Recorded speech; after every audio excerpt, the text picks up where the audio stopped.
சின்னஞ்சிறு பிள்ளை தூங்கணும்னா என்னையா செய்யணும்?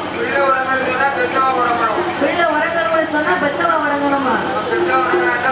பெத்தவா உறங்கிட்டானா பிள்ளைய யாரையா உறங்க வைப்பா? அப்படியா? அதாவது பிள்ளை உறங்கணும்னு சொன்னா பிள்ளைக்கு அழகா ஒரு தாலாட்டு பாடணும். இப்ப யாருக்கு தாலாட்டு பாட தெரியுது? யாருக்குமே இப்ப தாலாட்டு தெரியல.